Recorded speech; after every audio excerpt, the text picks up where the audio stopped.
MSLI TV رہنمائی بدلتی دنیا کے لیے۔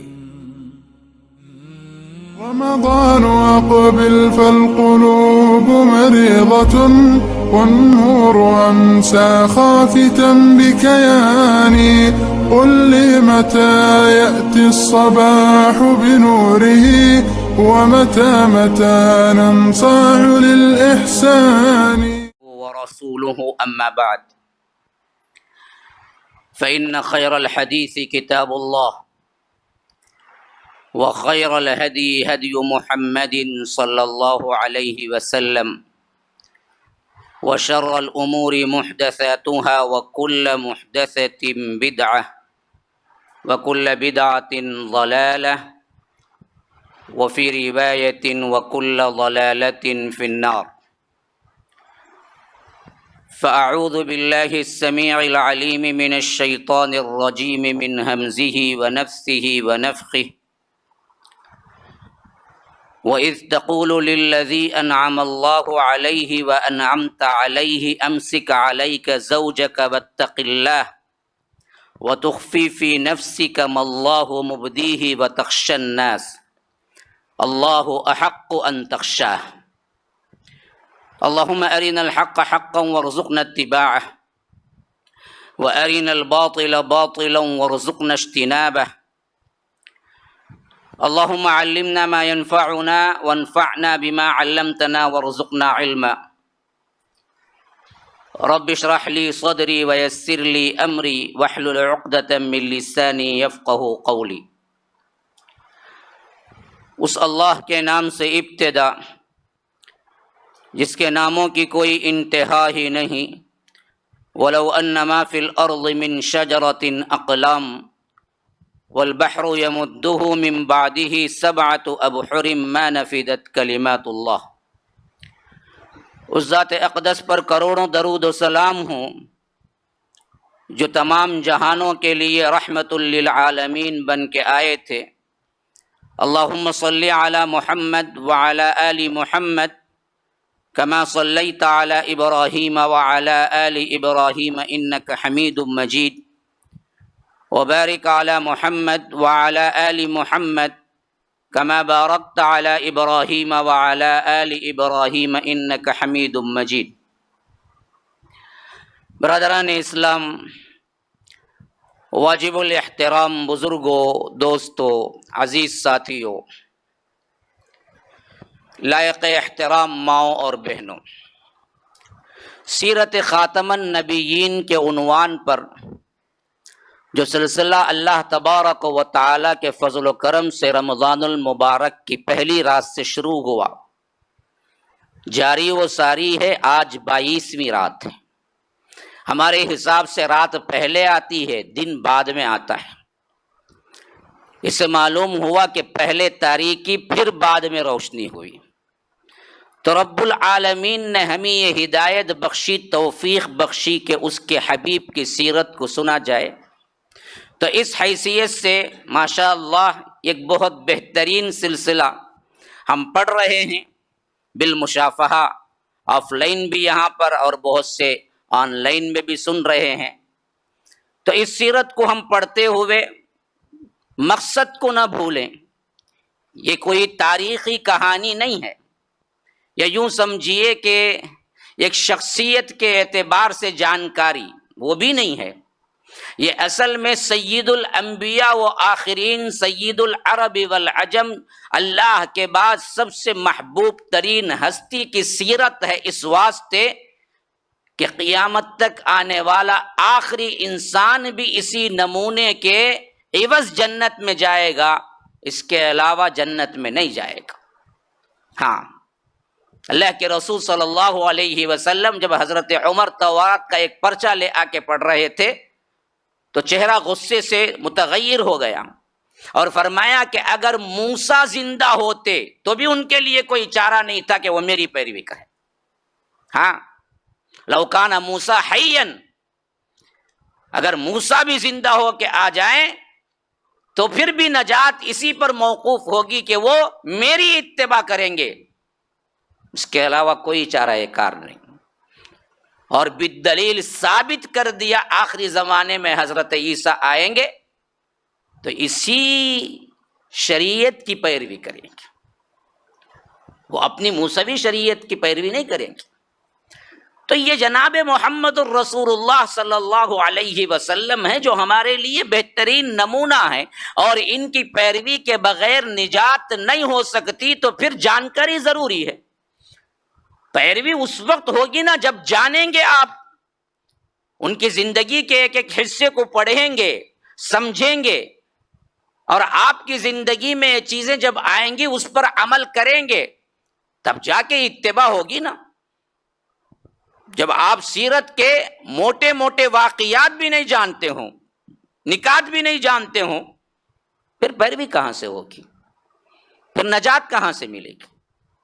تو اسی مقصد کے تحت اصل میں نے شروع کیا تھا یہ سلسلہ کہ اللہ کے رسول صلی اللہ علیہ وسلم کی سیرت مبارکہ کم از کم جتنا معلوم ہونا چاہیے ایک امتی ہونے کی حیثیت سے، ایک مسلمان ہونے کی حیثیت سے، وہ باتیں ذہن نشین ہو جائے۔ اسی کے لیے یہ انعامی مقابلہ بھی روزانہ چل رہا ہے کہ لوگ غور سے سنیں اور جواب دیں۔ اور مجھے بڑی حیرت ہوئی کل، ایک طرف حیرت ہوئی، ایک طرف اللہ کا میں بے انتہا شکر گزار ہوا اس وقت کہ جب میرے زبان سے غلطی سے بنو نذیر کا لفظ نکل گیا تھا، حالانکہ اصل میں وہ واقعہ بنو قینقاع کی طرف سے تھا۔ ہاں، جس عورت کی عزت کے لیے اللہ کے رسول صلی اللہ علیہ وسلم نے غزوہ کیا تھا وہ بنو قینقاع تھا، اور میری زبان سے بنو نذیر نکل گیا تھا۔ اللہ اکبر، اتنے کال، اتنے لوگ تلاش کرتے، دروازہ کھٹکھٹاتے، اور صاحب آپ نے نذیر کہہ دیا، اصل میں بنو قینقاع ہے۔ یہ میرے لیے بہت بہت بڑی خوشی کی بات ہے۔ اتنا گہرائی کے ساتھ سن رہے ہیں آپ، اور اتنا توجہ کے ساتھ سن رہے ہیں۔ ہاں، بعض لوگ بیان ختم ہوتے ہی گویا کہ میں نے بہت بڑا جرم کر دیا، میرے گرد کھڑے ہو گئے کہ آپ نے بالکل ہاں بھائی غلطی سے نکل گیا۔ پھر روم میں بیٹھا ہوا تھا، وہاں بھی دستک ہوئی، مول صاحب کیا بات ہے بھائی، آپ نے کیا ہے غلطی کہہ دیا، بنو نذیر نہیں ہے وہ بنو قینقاع۔ اللہ بھائی بول دیا بھائی، پہلے ہی وہاں بھی بولا، مسجد میں بھی بولا، باہر نکل کے بولا۔ ہاں، پھر گھر گیا تو وہاں واٹس ایپ میں مول صاحب معذرت، ایک بات ہے کہ آپ نے کیا ہے بنو نذیر کہہ دیا، وہ بنو قینقاع آپ ہی بتائے تھے۔ ماشاء اللہ، اصل میں مجھے خوشی تھی بہت اس بات سے کہ تقریریں سنی جاتی ہیں لیکن علل تب سنتے ہیں۔ دیکھیے آپ نے زندگی میں کتنے سنے ہوں گے، کتنی یاد ہیں آپ کو؟ ہاں، کتنی چیزیں آپ کو یاد ہیں؟ ہاں، ہمارے جمعے تو سو کے گزرتے ہیں، پہلے دیکھ کو آتا انہیں کہاں فین ہے، کہاں ستون ہے۔ ہاں، خراٹے لے کو سوتا، بعد میں پوچھتا نہ وضو کر کے نماز پڑھنا کی، مجھ پڑھ لیے جائے گی بول کے، بیوقوف سویا کئی کو۔ ہاں، انہوں بھی ایسی باتیں کرتے ممبر پہ، نہ ان کو تعلق ہوتا نہ سننے والے کو، بیل کے سامنے خطبہ بولتے نہ سیم ویسا، نہ انہوں پڑھتے ان کو معلوم کیا پڑھتے، نہ انہوں سنتے ان کو معلوم کیا سنتے، چل رہے ہیں۔ اگر ہمارے جمعہ کے خطبات خالی زندہ ہو جائیں نا، کہ ہماری کیا ہے یہ کمیونٹی تبدیل ہو جائے گی ہماری، خالی خطبات، کوئی اور درس نہ ہو، جمعہ کا خطبہ پرفیکٹ ہو جائے اور عوام ویسے سننے لگے جو کل کا مظاہرہ ہوا، تو میں اللہ کی قسم کھا کے کہتا ہوں کہ ہماری زندگیاں تبدیل ہونے کے لیے کافی ہیں۔ لیکن ہم ہی سننے کی نیت سے آتے ہی کہاں ہیں، ہم سونے کی نیت سے آتے ہیں۔ ہاں، ہم سنتے، یہ میرے لیے بہت خوشی کی بات ہے، اور میں رب کے نزدیک سربسجود ہوں، شکر ادا کر رہا ہوں کہ اللہ تبارک و تعالی نے سنانے کا ایک ذریعہ مجھے ایسا بنایا کہ لوگوں کے دلوں کو چھو رہا ہے اور بات بیٹھ رہی ہے۔ اللہ کا بہت بڑا فضل و احسان ہے۔ اسی طرح آپ مجھے کہیں غلطی ہو جائے تو بتائیں، خوشی ہوگی۔ میں تو سوچ رہا تھا جنہوں نے بتایا آ کے ان سب کو اللہ نے دیا تو 1-1 لاکھ کا انعام دوں گا۔ میں پہلے ہی بھائی اللہ نے دیا تو یہ 500 کو یہ حقیقت نے لاکھوں کا انعام دوں گا۔ اگر ابھی تو نہیں ہے وہ سکت، ایک زمانہ وہ بھی تھا کہ رینٹ پے کرنے کی بھی سکت نہیں تھی ہماری، 7-8 ہزار کی۔ ہاں، اللہ نے چاہا، اتنا نوازا کہ آپ دیکھتے ہیں جو کچھ بھی یہاں پر انتظامات ہو رہے ہیں لاکھوں کے ہیں، لیکن کہاں سے آتا کہاں سے جاتا؟ کوئی بڑا کوئی سردار نہیں ہے، کوئی سرمایہ دار نہیں ہے بیک بون کے طور پر، سب اللہ تعالیٰ کبھی کبھی کیا ہے 150,000 بھی نہیں ہوتے اکاؤنٹ میں، پھر بھی بڑے بڑے کام ہو جاتے ہیں۔ ہم نے وہ زندگیاں دیکھ کے گزاری. یہ اللہ کے فضل سے آ کے تقریباً یوں تو 18-20 سال کے اوپر ہو چکا ہے اس فیلڈ میں. ہاں کبھی کبھی 29ویں تاریخ ہوتی, 8,000 روپئے سامنے مرکز تھا ٹرپلیکین میں. 8,000 ہمارے پاس پے کرنے کے لیے پیسہ نہیں ہوتا تھا. سوچتے رہتے تھے کہ کہاں سے آئیں, کون دے گا. سب ہمارے نوجوان بچے تھے, اسٹوڈنٹس تھے, ان کے پاس پیسہ کہاں سے آئے. اللہ نے اس وقت بھی انتظام کیا, اور اب تو کیا ہے, کام بہت بڑھ چکا ہے الحمدللہ. تو اس حیثیت سے یاد رکھیے, یہ میرے لیے بڑی خوشی کا موقع ہے کہ لوگ سن رہے ہیں, دل میں اتار رہے ہیں بات.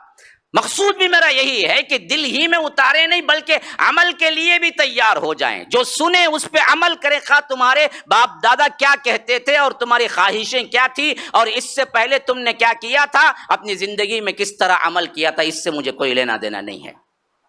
حدیث آ گئی, اللہ کے رسول کی بات آ گئی, مسئلہ ختم. بس یہ ذہنیت پیدا کر لو.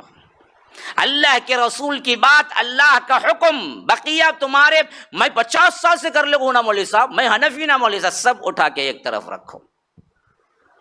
سب اٹھا کے سمجھو کہ اب ہدایت کا وقت آ گیا. اللہ رسول کا حکم ہے, پرانا جو کیا وہ کیا, پھینک دو اٹھا کے. جیسے حضرت مالک کہا کرتے تھے کہ اگر میری بات بھی حدیث کے خلاف تم پاؤ تو میری بات اٹھا کے پھینک دو, دیوار پہ دے مارو. اللہ کے رسول صلی اللہ علیہ وسلم کے بات کے مقابلے میں میری کوئی ویلیو نہیں. امام ابو حنیفہ کہا کرتے تھے اذا صح الحدیث فہو مذہبی. دیکھو اگر میرا قول آئے اور صحیح حدیث آئے اور میرا قول صحیح حدیث سے ٹکرائے تو نکال کے پھینکو میرے قول کو اور صحیح حدیث کو لے لو, میرا مذہب صحیح حدیث ہے. آج انہی کے ماننے والے ان پر تہمتیں ڈالتے ہیں کہ کیا ہے, اعتکاف عورتوں کا گھر میں ہوتا کتھے, کیا کہ تو ہمارے مسلک میں ہے. ایک دلیل تو بتاؤ نا جی, گھر میں ہوتا سو. اللہ نے شرط لگائی ہے وَأَنْتُمْ عَاكِفُونَ فِي الْمَسَاجِدِ, اعتکاف کے لیے مسجدیں شرط ہیں, خواہ مرد ہو خواہ عورت ہو, بیٹھنا مسجد ہی میں تبھی اعتکاف ہوگا. نہیں پردے داری زیادہ ہوتی, اللہ کے رسول کو نہیں معلوم سو پردہ داری تم نہ معلوم کی. تمہارا پردہ ہمیں نکالیں گے تو پاش پاش ہو جائیں گا بعد میں. کیا کیا مسائل لکھ کے رکھے ہوئے ہیں. ہم بولنا نہیں چاہتے, محفل میں بولنے کی جرات نہیں کر سکتا ہے کہ انسان باحیا انسان. ایسے ایسے بدترین مسائل لکھے امام ابو حنیفہ پر الزام ڈالے ہوئے ہیں, بے حیائی کی حد ہوتی ہے. ایسے مسائل لکھے ہوئے ہیں کتابوں میں ان کے. یہاں جب حدیث میں باقاعدہ طور پر ہمیں ملتا ہے کہ امہات المومنین نے بھی اگر اعتکاف کیا تو مسجدوں میں کیا. اللہ کے رسول کے زمانے میں بھی, اللہ کے رسول کے بعد کے زمانے میں بھی صلی اللہ علیہ وسلم ازواج مطہرات اور دوسرے صحابیات اعتکاف بیٹھتی تو مسجد میں بیٹھتی, گھروں میں کوئی اعتکاف نہیں ہوتا. یاد رکھیے, عورت کے لیے بھی مسجد ہے, ہاں انتظام ہو وہاں پر, لازم نہیں ہے, لیکن جہاں انتظام ہو وہاں جائیں بیٹھیں بس, نہیں ہو تو گھر میں بیٹھیں, لیکن اعتکاف نہیں ہوگا, اعتکاف مسجد میں ہوگا بس. اسی طرح کل کوئی صاحب بیان کر رہے تھے, بتا رہے تھے کہ کیا ہے, یہ بھی مشہور ہو گیا کہ مسجد میں اگر محلے کی نہیں بیٹھیں گے تو پھر سب گنہگار ہوں گے. ایسی کوئی روایت نہیں ہے. ہاں استحباب ہے, عمل کو ابھارا گیا ہے, کہا گیا ہے کہ بیٹھو, لیکن کسی محلے کا آدمی کسی دوسری مسجد میں جا کے بیٹھتا ہے, وہاں انتظام اچھا ہے یا اس کے لیے کیا ہے بہتر ہے, تو آپ یعنی ہماری مسجد کے محلے میں بیٹھنا, تمہیں کہیں باہر جاؤ بیٹھے, تمہارے اعتکاف فٹ نہیں. تو کون با, تو کہاں سے آیا؟ ثواب دینے والا رب العالمین ہے جی. تجھے کیا اختیار ہے کہ تو فیصلہ کرے اس کی عبادت کو ثواب ہے ثواب نہیں ہے؟ بولنے کا اختیار صرف رب کو ہے, تشریح کرنے کا اختیار صرف رسول اللہ کو ہے. جب وہ دونوں حدیث میں نہیں ملتے, نہ حدیث نہ قرآن, تو پھر تم کیسے فیصلہ کر سکتے ہو کہ یہاں کی مسجد میں بیٹھے تو ہوگا, وہاں کی مسجد میں بیٹھے تو نہ ہوگا؟ جہاں بھی بیٹھو مسجد شرط ہے بس. اللہ کے رسول صلی اللہ علیہ وسلم نے اس کو پورے 10 سالوں میں یوں سمجھیے کہ کبھی نہیں چھوٹا. تو اس سے یہ معلوم ہوتا ہے کہ یہ موقدہ کے طور پر, یعنی وہاں تک آ گئی بات جہاں سنت موقدہ کہتے ہیں, وہاں تک اس کے لیے اللہ کے رسول صلی اللہ علیہ وسلم نے فضیلت بیان کی. اب کوئی چھوڑ دیتا ہے, کسی کے بس میں نہیں ہے, تو اس پر کوئی گناہ نہیں ہے۔ خواہ خواہ کے تراویح کے ایسے ہی مسائل لکھے ہوئے ہیں کہ یہ نہیں کریں گے تو ایسے ہوگا فلاں ہوگا، کون بولے بھائی؟ ہاں اپنے اپنے، خیر میرا موضوع نہیں کہ بعض نے بتایا تھا کہ بعض مسائل پہ گفتگو کر لی جائے، عوام میں بہت مقبول ہیں، تو میں نے چھیڑ دیا بات کو، ورنہ تو میرا مضمون وہ نہیں تھا۔ مضمون یہ ہے کہ اللہ کے رسول صلی اللہ علیہ وسلم کی باتوں کو اس واسطے نہیں سن رہے ہیں، یا کاموں کو اس واسطے نہیں سن رہے ہیں کہ آپ ایک واقعہ سمجھ کے مزہ لیں۔ اللہ کے رسول کی بات ہو، کام ہو، فعل ہو، حتیٰ کہ خاموشی ہو، وہ بھی شریعت ہے۔ ہاں یہ نبی اتنا اونچا ہے، اتنا اونچا ہے، اتنا اونچا ہے، اتنا فضیلت والا ہے، اس کی خاموشی بھی شریعت بن جاتی ہے۔ ہاں اللہ کے رسول صلی اللہ علیہ وسلم عید کا موقع تھا، چھوٹی چھوٹی بچیاں تھی، خوشی میں آ کے دف بجا رہی تھی اور کوئی نظم گا رہی تھی، جس میں فحش نہ ہو اسے گا سکتے ہیں بچیاں جو بلوغت کو نہ پہنچی ہوں۔ ہاں خوشی کا موقع ہو کر سکتے ہیں، کوئی مسئلہ نہیں ہے، شادیوں میں بھی کر سکتے ہیں، خواتین ہیں اندر، کوئی نظم ہے اور پورے آداب کے ساتھ خوشی کے موقع پہ گا رہے ہیں، کوئی مسئلہ نہیں ہے، غلط نہیں ہے، یہاں تک کہ اس خوشی میں دف بھی لے آئیں۔ دف کیا ہوتا ہے؟ کسی رکابی کسی پلیٹ پہ آپ ہاتھ مارتے جائیں، دھپ دھپ کی جو آواز آتی ہے وہی دف ہے، بقیہ میوزیکل آئٹم اعلیٰ نہیں آنا چاہیے۔ تو ایسے کر رہے تھے صحابیات کے بچیاں، تو اللہ کے رسول صلی اللہ علیہ وسلم خاموش لیٹے ہوئے تھے، سن رہے تھے۔ صدیق اکبر آئے تو انہوں نے بھی بیٹھ کے سننا شروع کیا، عمر آئے تو بچیاں بھاگی گئی پہلے سے۔ اللہ کے رسول صلی اللہ علیہ وسلم نے کہا کہ شیطان جس گلی سے گزرتا ہے حضرت عمر وہاں گزر جائیں تو پھر شیطان بھی بھاگ جاتا ہے۔ یہ بچیاں جناب محمد الرسول اللہ صلی اللہ علیہ وسلم کے سامنے بھی گا رہی تھی، صدیق اکبر کے سامنے بھی، خالی عمر کا آواز آیا بچیاں ہی چھوڑ کے چلی گئی۔ لیکن ایک مسئلہ ایک طرف، دوسرا مسئلہ یہ ہوا کہ رسول نے خاموشی اختیار کی تو یہ دف بجانا جائز ہوا۔ خاموشی بھی شریعت ہے، اگر اللہ کے رسول حرام ہوتا تو ٹوک دیتے کہ تم یوں کیوں کر رہے ہو۔ جس کی خاموشی شریعت ہے تو اس کا حکم کیا ہوگا، اس کا عمل کیا ہوگا؟ تو اللہ کے رسول صلی اللہ علیہ وسلم کی سیرت کو میرے بھائیوں عمل کی نیت سے سنو، اور اس حد تک سنو کہ آپ کی زندگی میں رب العالمین جناب محمد الرسول اللہ صلی اللہ علیہ وسلم کی محبت و عزت و احترام ایسے بھر دے کہ آپ کو ان کے عمل پہ عمل کرنا آپ کو سزا نہ لگے، بلکہ آپ کو محبوب ہو۔ جیسے دیوانے آج کل کے نوجوان ہیرو کے پیچھے انہیں پھاڑ لیا تو انہیں پھاڑ لیتا، گھٹنے توڑ لیا تو انہیں توڑ لیتا، بالاں کیا ہے گھوس لے کے سر کے رکھ لیا تو انہیں بھی رکھ لیتا۔ کیا کہتے؟ فیشن کہتے۔ انہیں بولا تجھے آ کو تو کربا میں بھی کرتوں بول کو، ہاں اسے فلاں فیور کی آئس کریم ہے تو اسے بھی وہ پسند کرتے، اسے آکو کیا ہے پڑا برگر پسند اسے بھی وہ پسند کرتے، وہ فراری کار پسند کرتے اسے بھی وہ کار پسند کرتے۔ انہیں بولا آکو تمہارے سے التجا کرا، ریکویسٹ کرا، مجھے یہ سب چیزیں پسند ہیں تمہیں بھی پسند کر لو۔ بولا یہ کیا ہے؟ یہ کیا ہے؟ یہ اتباع ہے۔ بولے بغیر کسی کام کو اپنا لینا اتباع ہے، حکم پر عمل کرنا اطاعت ہے۔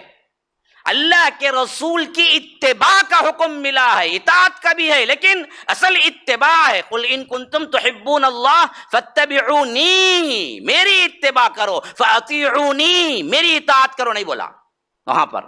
اتباع یہ کہ اللہ کے رسول جو کریں جیسے کریں کرنے لگ جاؤ، اتنی محبت ہو جائے کہ جو آپ کو معلوم ہو وہ کر لیں۔ اللہ کے رسول عبداللہ ابن قشیر کہتے ہیں کہ میں نے دیکھا ایک صحابی کو اللہ کے رسول صلی اللہ علیہ وسلم کو پوری زندگی میں ایک ہی مرتبہ ملاقات کی تھی، اور اس وقت اللہ کے رسول کا سینہ مبارک چادر میں کھلا ہوا تھا، یعنی بالکل کہ آرام سے بیٹھے ہوئے تھے تو چادر کا یہاں کا حصہ کھلا ہوا تھا۔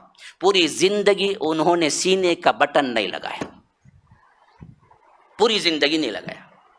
کہتے تھے کہ میں نے زندگی میں ایک ہی مرتبہ اللہ کے رسول صلی اللہ علیہ وسلم سے ملاقات کی، اور ایسی حالت میں کی کہ اللہ کے رسول کا سینہ ظاہر ہو رہا تھا، اور میں مر جاؤں اسی سنت پر، اس واسطے میں نے کبھی پھر کیا ہے اس میں بٹن نہیں لگائی۔ اللہ کے رسول صلی اللہ علیہ وسلم ان سے یہ نہیں کہا تھا، اتباع، بس جیسے کرے ویسے کرنا شروع کر دو۔ اس حد تک سیرت کے اندر کبھی اللہ اچھا میں ایک بات پوچھتا ہوں، دیکھو بڑی سچائی کے ساتھ جواب دینا، تم نے دعاؤں میں کیا کیا مانگا ہے؟ ہاں، کوئی پیسہ مانگتا ہے، کوئی عزت مانگتا ہے، کوئی شادی میں خوبصورت بیوی مانگتا ہے، کوئی کیا ہے دبلی پتلی ہونا کہتے اسے، کیا کیا کیا نہیں مانگتا انہیں، ہاں، جاب ہونا، پیسہ ہونا، عیش ہونا، آرام ہونا۔ بعض اللہ والے لوگ کیا ہیں ایمان، اسلام، جنت اور اسی طرح کے دوسرے ایمانیات کی بھی باتیں مانتے ہیں، لیکن میں پوچھتا ہوں بڑے ہی آپ ایمانداری کے ساتھ جواب دیں، کبھی آپ نے اللہ کے رسول کی محبت بھی مانگی ہے؟ کبھی آپ نے یہ کہا کہ اللہ میرے دل میں محسوس کرتا ہوں محبت نہیں ہے، ایسی محبت ڈال کے دنیا کی کوئی محبت اس کے مقابلے نہ ٹھہرے؟ آپ نے پوچھا کبھی؟ پوچھنے کی چیز تو یہی ہے، محبت رسول مل جائے تو دنیا بھی مل جائے، آخرت بھی مل جائے، رب بھی مل جائے۔ یہ ایک چیز مانگ لو، ٹٹولو دل کے اندر، واقعی محبت رسول ہے؟ اللہ کے رسول کے اوپر جو سختیاں ہوئی ہیں ان کو پڑھتے ہو تو رونگٹے کھڑے ہو جاتے ہیں، آنکھوں سے آنسو نکل آتے ہیں، یہ کیفیت ہوتی ہے؟ نہیں ہوتی ہے تو پھر تو تمہیں کوئی محبت نہیں ہے۔ اللہ کے رسول صلی اللہ علیہ وسلم کے فراق کو محسوس کرتے ہو کہ کاش کہ ہم بھی دیکھ پاتے، یہ کیفیت طاری ہوتی ہے تو لرزہ طاری ہوتا ہے جسموں کے اندر اور رونا شروع کر دیتے ہو۔ اگر یہ کیفیت نہیں تو پھر کوئی محبت نہیں ہے۔ صحابہ اللہ کے رسول صلی اللہ علیہ وسلم کے جانے کے بعد کبھی کبھی ایسے راتیں بھی گزارے ہیں کہ پوری رات رو کے صرف اس یاد میں کہ کاش کہ وہ وقت جب اللہ کے رسول صلی اللہ علیہ وسلم ہمارے پاس تھے وہ پلٹ کے کیوں نہیں آئے گا۔ محبت ہے ہی نہیں، ٹٹول کے دیکھو نا ذرا، آپ نے کبھی اتنی اہمیت دی ہی نہیں کہ کبھی آپ نے سوال کیا ہو کہ اے اللہ مجھے رسول کی محبت دے دے۔ محبت رسول سے بڑھ کر کوئی نعمت ہے ہی نہیں، لیکن ہم نے کبھی نہیں مانگا۔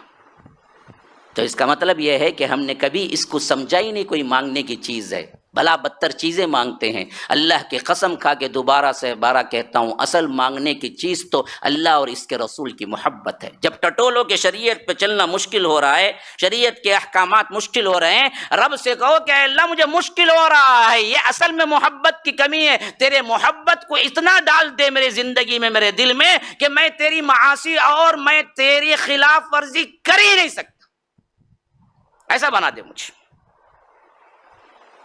یاد رکھو پھر زندگی میں دیکھو لطف کیا آئے گا۔ اللہ کی قسم جو کچھ آج میں بول رہا ہوں نا، یہ کیوں لمبی لمبی دن کی سالوں کی تیاری نہیں ہے، میں تو 5-10 منٹ دیکھ کے آتا ہوں یہاں پر۔ یہ محبتیں ہیں جو اندر سے کبھی بھولنے نہیں دیتی مجھے، یہ اصل میں محبتیں ہیں۔ پڑھتے ہیں تو آج بھی آنکھوں میں آنسو آ جاتے ہیں، ہم کیا تکلیفیں ہیں جو صحیح ہیں۔ کاش کہ ہمیں بھی کوئی موقع ملتا، اگر نہ ملا تو محبت ہی کل اللہ کے رسول کہہ دیں کہ یہ میرے امتی ہیں جو ہم سے محبت کرتے تھے، ان کو بھی ہمارے ساتھ رکھ دو یا رب۔ وہ موقع بھی کیا موقع ہوگا، ہاں، المرء مع من احب، اللہ تعالیٰ اسی کے ساتھ اس کا حشر کرے گا جہاں جس سے وہ محبت کرتا ہے۔ کل اللہ تعالیٰ اعلان کرے کہ یہ میرے امتی، یہ میرے بندے میرے حبیب سے محبت کرتے تھے، اس واسطے رسول کا مقام جہاں ہے وہیں پر جنت میں ان کا بھی مقام دے دو۔ ہو سکتا ہے نا، لیکن جب آپ مانگے تب نا۔ تو غرض کہ یہ چیزیں اس واسطے میں بیان کر رہا ہوں کہ ہم اب اختتامی پوزیشن پہ پہنچ رہے ہیں، ہمارے پاس دن بہت کم ہے، پیغام لے جائیں۔ آج جوش ہے، رمضان ہے، رات ہے، آ گئے ہیں یہ، اور لیکن کیا یہ چیز پورے سال آپ پر یہی کیفیت طاری ہوتی ہے؟ نہیں۔ تو میرا دل تڑپتا ہے کہ میں کچھ نہ کچھ ایسی چیزیں آپ کو دے جاؤں ان دنوں کے اندر کہ آپ کے لیے وہ پورے سال کے لیے چارج ہو جائے وہ بیٹری، اور آپ کبھی نہ بھولیں ان باتوں کو۔ اس لیے میں کر رہا ہوں۔ تو غرض کہ میں سیرت النبی کے اس حصے پہ پہنچ چکا تھا جہاں میں نے بتایا تھا کہ بنو قریظہ کے بعد اللہ کے رسول صلی اللہ علیہ وسلم کی بہت بڑی اہم ترین مہم جو رہی وہ صلح حدیبیہ ہے، جس میں اللہ کے رسول صلی اللہ علیہ وسلم نے اعلان کیا کہ میں نے خواب دیکھا ہے کعبۃ اللہ کا طواف کر رہا ہوں، عمرہ کر رہا ہوں، تو 1400 صحابہ ساتھ ہوئے، اللہ کے رسول نکلے، یہاں تک کہ حدیبیہ میں روک دیے گئے۔ یہ اس اعتبار سے ترتیب ہے جو جنگی لحاظ سے ہم پڑھتے ہیں، لیکن اسی اثنا کے دوران کچھ واقعات ہوئے جو ایسے لوازمات اور ایسی عائلی زندگی کے معاملات ہوئے جو سیرت کے اندر بڑی اہمیت رکھتے ہیں، لیکن وہ جنگی مناسبت سے نہیں ہے۔ اس واسطے میں نے کیا کیا کہ قریظہ اور حدیبیہ کو ایک ساتھ ملا کے بیان کر دیا، تاکہ جنگی اعتبار سے جو ترتیب ہم پڑھتے آ رہے ہیں، پہلے ہم نے بدر سنا، پھر اس کے بعد احد، پھر اس کے بعد خندق، پھر اس کے بعد ہم کیا ہے حدیبیہ، اور قریظہ کے بعد حدیبیہ پہنچے، تو اس حیثیت سے بات آپ کو اچھی طرح بیٹھ جائے۔ یہ ترتیب نہ بھولنا، جنگوں کی یہ ترتیب خاص طور پر قریش کے ساتھ کی۔ بدر 17 رمضان المبارک، احد 3 شوال، برابر بولے، کوئی شوال تو صحیح بولا تھا، ہاں، خندق 5 مہینہ شوال، سن کے آؤ، دیکھیں گے کل کیا بولتے ہیں۔ اچھا، یہ ترتیب قریش کی بند ہو گئی۔ پھر اس کے بعد آگے پھر قریش سے مقابلہ نہیں ہوا۔ یہ 3 ترتیب ہیں، بدر، احد، خندق، اور اسی طرح وہ 3 ترتیبات ہیں، قینوقہ، غزوہ بنو قینوقہ، یہودیوں کے 3 ترتیب ہیں۔ بدر کے بعد غزوہ بنو قینوقہ، احد کے بعد غزوہ بنو نذیر، خندق کے بعد غزوہ بنو قریظہ۔ یہ 3 ترتیب ہیں غزوات میں۔ پھر اس کے بعد عام امن و حدیبیہ۔ اب اس کو بات آپ تک میں پہنچا دیا، یہ صرف کیا ہیڈنگ ہے، یہ ہیڈنگ کل پوری ہوگی، آج نہیں۔ آج اس درمیان میں جو کچھ مسائل ہوئے زندگی کے اوپر، یوں سمجھ لیجئے کہ ذاتی طور پر اللہ کے رسول صلی اللہ علیہ وسلم کے ساتھ یہ بہت اہم ترین ہمارے معاشرے کی ضرورت کے اعتبار سے بھی، اور ہمیں اللہ کے رسول صلی اللہ علیہ وسلم سے سیکھنے کے اعتبار سے بھی۔ وہ کیسے شروع ہوا؟ وہ 5 ایک سال بیک جائیں، 5 ہجری کا زمانہ تھا، اور معلوم ہوا بنو مستلق ایک قبیلہ ہے۔ بنو مستلق کے قبیلے والوں نے حملہ کرنے کے لیے تیاریاں کر رہے ہیں۔ یہ مدینے کے پاس کا ایک قبیلہ ہے، بنو مستلق۔ اب اس کو غزوہ بنو مستلق بھی کہتے ہیں۔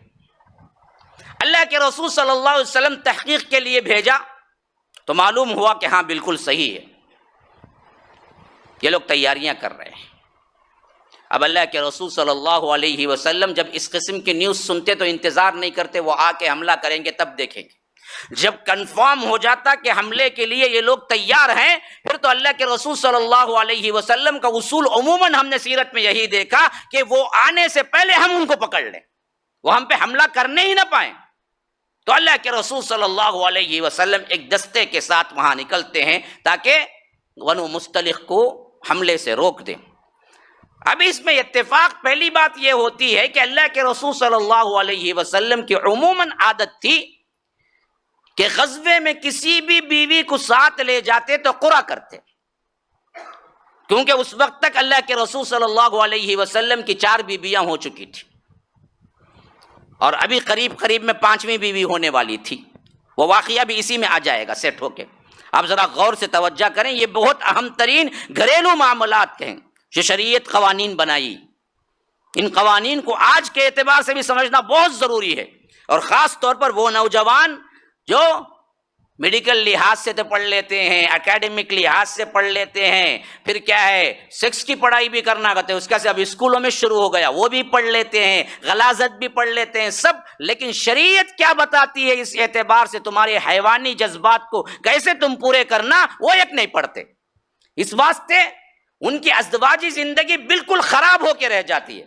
جسے لو کر کو انہیں لو لہان ہوتا 5 سال 7 سال 8 سال، نکاح ہوتے ہی 1 سال میں طلاق. ارے بے وقوف، اتنے سال کرا نا رے، پھر نبھایا کیوں نہیں؟ بعض ایسے بھی ہیں جنہوں نے محبت کی شادیاں کی 1 مہینے میں طلاق. محبت کتنے سال کرا؟ 10 سال کرا کرتے. پھر نکاح کے بعد کتنے؟ 1 مہینے میں. نہیں ہوتا ہمارے ساتھ. تو حرام میں ہمیں دلچسپی ہے، حلال میں نہیں. حرام لمبی مدت تک کرتے ہیں، حلال میں نبھا نہیں پاتے، برداشت نہیں کرتے.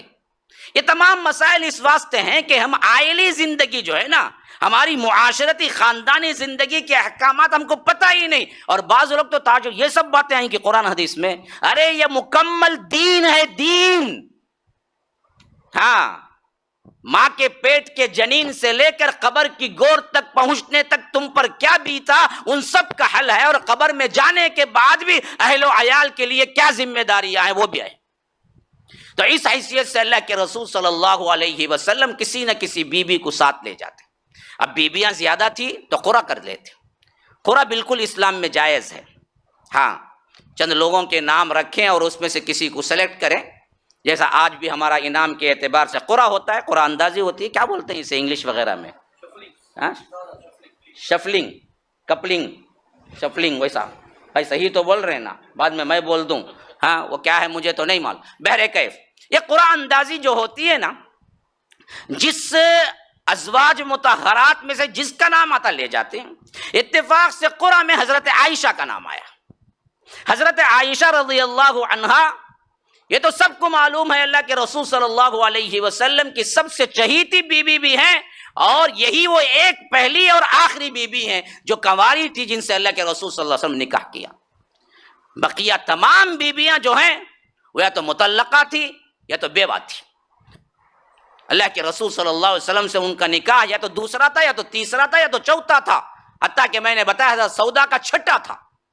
جب سودا سے شادی ہوئی اللہ کے رسول صلی اللہ علیہ وسلم کی، کہ اللہ کے رسول کا نکاح ان کا چھٹا نکاح تھا. اس سے پہلے ان کے 5 نکاح ہو چکے تھے. ہاں ایسا بھی تھا. تو بہرکیف حضرت عائشہ رضی اللہ عنہا کو ساتھ لیے اللہ کے رسول صلی اللہ علیہ وسلم، اور یہاں سے کیا کیا؟ غزوے کے لیے کوچ کیا. اب وہاں کا جو سردار تھا، اس کو معلوم ہوا کہ اللہ کے رسول صلی اللہ علیہ وسلم لشکر لے کے آ رہے ہیں. حارث بن ابی ضرار وہ سردار کا نام تھا. حارث بن ابی ضرار، اس کو معلوم ہوا، اور اس نے پوچھنے کے لیے، اس نے بھی جاسوسی کے طور پر ایک بندے کو بھیجا. اب وہ بندہ صحابہ کے ہاتھوں پکڑا گیا. اب اس طرح کے معاملات میں تو کیا ہوتا ہے؟ جنگ تو جنگ ہوتی ہے. اللہ کے رسول صلی اللہ علیہ وسلم نے کہا کہ اس کو قتل کر دو. قتل کر دیا گیا.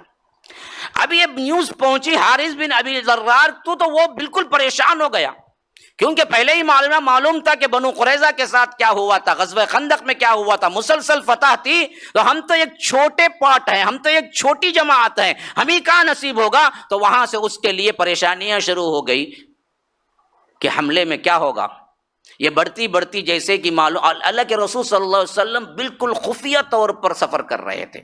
یوں کرتے تھے کہ کہاں کس نوعیت سے کدھر جا رہے ہیں راستے کا پتہ ہی نہیں ہوتا تھا. ایسے اللہ کے رسول صلی اللہ علیہ وسلم چھپ چھپاتے پہنچے. عین اس حالت میں وہاں پر پہنچے جب یہ لوگ ابھی صبح کر رہے تھے، یہاں تک کہ ان کے اندر لڑنے کی ہی ہمت نہ رہی، بھاگ گئے لوگ. جو ساز و سامان تھا، بکریاں تھی، جو کچھ اموال تھے، سب چھوڑ کے بھاگ گئے. اللہ کے رسول صلی اللہ علیہ وسلم نے سب کو قبضہ کر لیا. خواتین، بچے اور کچھ لوگ تھے ساتھ میں، سب کو قیدی بنا لیا. انہی قیدیوں میں ایک ہیں جویریہ رضی اللہ عنہا جو امہات المومنین میں آئی. یہ حارث بن ابی ضرار کی بیٹی ہیں، سردار کی بیٹی تھی یہ حضرت جویریہ، جو اس میں اسلام بھی قبول کیا، اور ان کا واقعہ بھی ابھی آئے گا آگے. آپ صرف یہ ذہن میں رکھیے. اچھا، یہ واقعہ ہو گیا، قیدی پکڑے گئے، یہاں تک کہ حارث بن ابی ضرار کی جو بیٹی ہے جویریہ، وہ حضرت قیس بن ثابت کے حصے میں آئی. دیکھیے کیا ہوتا ہے کہ جو خواتین آتی ہیں قیدی بن کر، اس کا اصول یہ ہوتا ہے کہ وہاں کا جو قائد ہوتا ہے وہ تقسیم کرتا ہے. اس لڑکی کو یا اس عورت کو کوئی بھی اپنے حیثیت سے کیا نہیں کر لے سکتا، لونڈی نہیں بنا سکتا. اسلامی اصول کیا ہوتا کہ وہاں کا جو لیڈر ہوگا، اب تو اللہ کے رسول صلی اللہ علیہ وسلم تھے، وہ تقسیم فرماتے کس کو کیا ہو، لیکن جب تقسیم بندی ہو گئی نا پھر وہ اس صحابی کے لیے خاص ہو گئی. پھر اگر وہ نکاح میں کر لے تو یاد رکھو پھر وہ بیچ بھی نہیں سکتا. پھر اس کے بعد آگے چل کر بچہ ہو جائے نا پھر تو ہو گئی وہ ماں کے برابر، آزاد بھی ہو جاتی. یہ سسٹم ہے، ہم کو پتہ ہی نہیں ہے. اس واسطے کیا کرتے ہیں، جب الزامات رکھتے ہیں بدبخت لوگ مستشرقین وغیرہ ہمیں پریشان ہو جاتے ہو نا، عورت کو کیسے بغیر نکاح کے رکھ سکتے ہیں؟ ارے یہ لونڈی کا معاملہ جی، اور اس میں بھی آزاد نہیں ہے معاملات، یہ سب بڑے بڑے اصول ہیں جس کے تحت یہ ہو رہے تھے. حتیٰ کہ ان اصولوں کی وجہ سے ہی آگے چل کر اسلام میں لونڈی اور غلام کا رواج کم ہوتا گیا حتیٰ کہ مٹ ہی گیا. اب نہ لونڈی ہے نہ غلام ہے، نہ آپ جا کے کسی سے خرید سکتے ہیں پیسہ دے کے، حرام ہوگا، وہ بھی زنا ہی شمار ہوگا. لونڈی وہی ہے یا غلام وہی ہے جو آپ کو لڑائی کے دوران قید ہو کے آئے. اب نہ لڑائی ہو رہی ہے نہ جہاد ہو رہا ہے کہیں سے، تو لونڈی کا سے آپ نوجوان جب پڑھتے سیرت گیرت تو خوش ہو جاتے. آپ کو مولوی صاحب ہمارے پاس بھی پیسہ ہے، کہاں سے لے لیں گے؟ لونڈی لے کا نہیں سکتے تمہیں پیسے سے، مسئلہ ختم. وہ پھر آئے گا اگر مسئلہ تو تبھی آئے گا جب جہاد ہوگا، پھر وہاں سے آئیں گے. خرید تو اب نہیں سکتا. وہ اصل معاملہ جہاد کے ساتھ فٹ اس واسطے تھا کہ کئی لوگ کئی ایسے کہ جماعتوں کے جماعتیں آ جاتے تھے. اب ان کا حل کیا ہو؟ اگر انتشار کر کے چھوڑ دیں تو پھر تو کیا ہے، زنا بے حیائی عام بڑھ جائے گی. تو اسے اسلام نے یہ اصول دیا تھا کہ ان کو تقسیم کرو، اور ان کو لونڈی بنانا ہو تو پھر تو کیا ہے، لونڈی کی حیثیت سے وہاں تک رکھ سکتے ہیں جب تک کہ تمہاری اولاد ان سے نہیں پیدا ہوتی. اگر وہ پیدا ہو گئی پھر وہ لونڈی نہیں، وہ برابر آزاد کے درجے میں آ جاتی. نہ تم اس کو کسی اور کی طرف دے سکتے ہیں، وہ تمہاری اپنی بیوی ہو جاتی ہے. جو لونڈی اولاد کو جنم دے دیتی ہے وہ لونڈی نہیں رہتی. یہ سب اصول ہیں. تو حضرت قیس بن ثابت کے حصے میں آئی تو وہ بڑی سردار کی بیٹی تھی. انہوں نے کہا کہ آپ کی لونڈی بن کے مجھے کیا ہے، اس کا دوسرا کوئی شکل تو اختیار کرو. اور دوسری شکل کیا تھی؟ لونڈی غلام آزاد ہونے کی اسلام نے ایک اور دوسری شکل، کیونکہ چاہتا نہیں تھا کہ یہ باقی رہے، لیکن اس زمانے میں ضروری بھی تھا، حرام نہیں کیا، لیکن دھیرے دھیرے ایسے احکامات دیا اسلام نے، ختم ہو گیا ہے. اس میں ایک ترتیب کیا تھی کہ اگر غلام یہ کہے کہ بھائی میں اتنا پیسہ ادا کرتا ہوں تھوڑا تھوڑا کر کے، تھوڑا تھوڑا محنت کر کے، اور وہ ادائیگی مکمل ہو جائے نا تو آپ مجھے آزاد کر دے رہا ہوں، اور مالک مان لیتا اس بات کو، تو پھر تو وہ جیسے ہی وہ اماؤنٹ ادا کرتا وہ آزاد ہو جاتا. اسے مکاتب کہتے ہیں. ہاں، مکاتبت کر لیتے. ہاں، یہ غلاموں کے لیے لونڈی. تو حضرت جویریہ نے کہا کہ ہم کیا ہے، مکاتبت کر لیں گے، بات چیت کر لیں گے، مقررہ ایک اماؤنٹ ہو، وہ اماؤنٹ ہم آپ کو دے دیتے ہیں، آپ مجھے لونڈی نہ بنائیں. ثابت بن قیس نے کہا کہ اچھی بات ہے، ہم کو بھی ضرورت نہیں ہے، آپ بھی سردار کی بیٹی ہیں، کر لیں آپ اماؤنٹ اگر آپ کے. اب یہ اللہ کے رسول صلی اللہ علیہ وسلم دیکھیے، انہی کے باپ کو گرفتار کیا گیا اور انہی کے قبیلے پر حملہ ہوا، اور اس واسطے ہوا کہ یہ بدبخت لوگ اصل میں اسلام کے سخت ترین دشمن تھے، تیاریاں کر رہے تھے، لیکن رحمت للعالمین کی رحم اور کس طرح انسانوں کے اوپر احسان کرتے ہیں دیکھیے. انہی کے پاس آ کے کہا کہ اللہ کے رسول میں کوئی عام بندی نہیں ہوں، میں بنو مصطلق کے سردار کی بیٹی ہوں. اب حالات نے مجھے یہاں پہنچا دیا کہ میں ایک آپ ہی کے ساتھی کی لونڈی بننے والی ہوں، اور انہوں نے مکاتبت کر لی ہے، اتنا اماؤنٹ ہے، اگر آپ قرض کے طور پر بھی دے دیں اور یہ اماؤنٹ مکمل کر دیں تو اللہ آپ کو بہتر سے بہتر رکھے اور میں آزاد ہو جاؤں. تو اللہ کے رسول صلی اللہ علیہ وسلم نے پوچھا اچھا، یہ نہیں کہا کہ میرا صاحب یہ بلا کے حکم دیتا ہوں ابھی معاملہ ہو جائے، نہیں، انصاف کا تقاضا دیکھو یہاں پر.